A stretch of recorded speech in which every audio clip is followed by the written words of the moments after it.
Hey guys, Sam here from Chalice and Chains, and today I wanted to make a video about how to organize your games using social media like Facebook or Google+, and also how to communicate effectively so that everybody knows what's going on and nobody misses your game or misses a crucial piece of information because they weren't informed. Now, what's prompted this video is that I had something happen the other week, and it was on Google+. Somebody had wanted to organize a game, and the way they went about it made it so that I had no idea if I was actually chosen or if a game was actually happening until the day before the guy wanted to run it. At which point I had already scheduled another game because I hadn't heard anything and had assumed that I wasn't picked. And the person got pretty upset because, you know, their schedule, like mine, is extremely tight and it's very difficult for them to find an open gaming time, and didn't like it that I had, quote unquote, flaked, you know, the day of or the day before or whatever. And I had responded back to him basically just saying, you know, I didn't flake. Here's the situation, right? I wasn't notified. Now, I'm not going to go into the details of how it happened, because I will basically cover what could have been done to avoid that situation with the tips. But the unfortunate situation was that this person ended up having other cancellations, you know, that weekend and whatever, and got very upset about it. And, you know, I feel bad because I certainly don't want anyone to feel that way, especially if I had anything to do with it. But I think that the key here was that had there been better communication and a better organization, this could have been avoided. So here are my tips. The number one thing that I would say when it comes to organizing and communicating about your game, you as the game master or the organizer, but most of the time those are the same, you need to pick a date. One or two dates, really, you know, but I would say pick a date and time that you know you can run the game. And then have find players to play in that game at that time. What happened in this circumstance was that he had a number of different dates. He was trying to accommodate people's schedules, which is great, but with his schedule being so tight, it was not effective. It didn't work. So had he said, I am going to play on this time, on this date at this time, that would have given me the opportunity to say, yes, I can make that time. And then if he had communicated directly and said, you're in, perfect. That didn't happen. So pick a date and time. Now, what I would do is, the first thing to do is do an interest post, right? If you're on Facebook or you're on Google+, and you guys all know what an interest post is. I mean, this is the system we're playing. I'm looking for this many players. This is the medium we're using, you know, Skype, Google Hangouts, whatever. This is the general premise for the game, blah, blah, blah, that whole thing. When you get enough people, and preferably if you've already picked a date and time, you put that in there, right? And then people can say, yes, I'm interested, or no, I can't make it. So that's step one. Step two is to then create an event once you have the players picked, okay?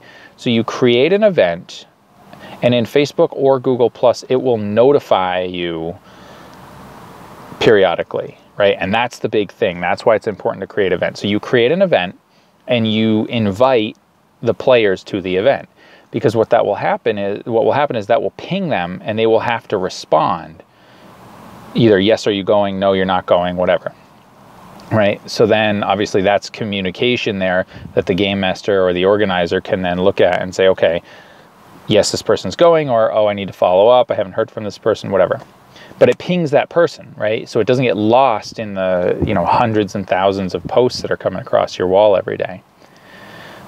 It's also a place where you can then communicate other things. If you need to communicate certain house rules or certain, you know, features of the game, you know, you want to have a discussion, you want to have character ideas, all of that can be done in posts within the event. Or you could set up a group chat. Now, I think in Google Plus you can do a group hangout, but I'm not sure how instant that is, if that notifies people right away or not. I know in Facebook, Messenger is very good for that. So you can do a lot with Messenger, right? But I actually prefer to do everything through the event. So that's step 2. Now, step 3 is, depending on how far away your game is from the time you actually posted the event, you're going to need follow-up, right? So if it's at least, if it's more than a few days away, typically what I will do, I usually plan my games 2 weeks in advance.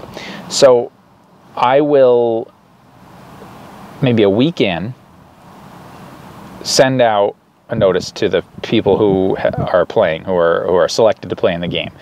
And I usually do it in Facebook. So I will tag them in Facebook and say, hey, just wanted to make sure, are you guys still good to go for the game next week? Give them a day or two to respond. Most of the time they'll respond right away. And if somebody says, no, I just found out I can't make it, whatever, it gives you time to find alternates, whatever. And then typically I will also follow up 24 to 48 hours in advance of the game with the same message. Hey, is everyone still good? The game's going to start in, this many hours or at this time tomorrow. Everybody's still good to go. Yes. Okay, perfect. And then what I will do is I will say, if anything comes up during the day, let me know. Okay. And each time I do this, I'm tagging those players. So even though they're already going to get a notification when something happens in the event, by tagging them, it specifically pings them and they get a notification. Okay. So this allows the players to know what's going on, and this allows the organizer to have that communication with them, and it gives them the opportunity to say, hey, this is what's up. Okay. And then obviously when you are setting up the event, if it's over Google Hangouts, for example, you need to make sure that you get the link to the people so that they can join the game, whatever, set the expectations for when you want people to arrive and all that. If it's over Roll20, you want to make sure that they've been invited to the game, that their stuff is set up, that whole thing. And then typically for me, unless I'm like super busy and I'm going right from something to the game, usually about an hour, maybe a half hour before the game, I'll do a final ping saying, here's the event link, game's going to be starting in an hour or a half hour, hope everyone's good. And that's it. And then you play the game, right? So that's all very basic stuff, but I thought I would mention that because apparently that's not intuitive to everyone. Now, these tips are specific to using those 2 social media platforms. You can do other things like use meetups.com. You could do email and scheduling software, whatever. But if you're on social media, and chances are you're finding players within these groups, use those tips and use those tools, and I think that you'll find that that'll work for you. Also, if you can, try to have some backup players. So anyway, I hope that helps. Let me know what your thoughts are. If you have any other tips or suggestions about this, go ahead and like the video if you like it, or don't. Give it a thumbs down if you don't like it. Go ahead and subscribe. Leave some comments on the video, that whole thing. And let me know what you think. Talk to you later.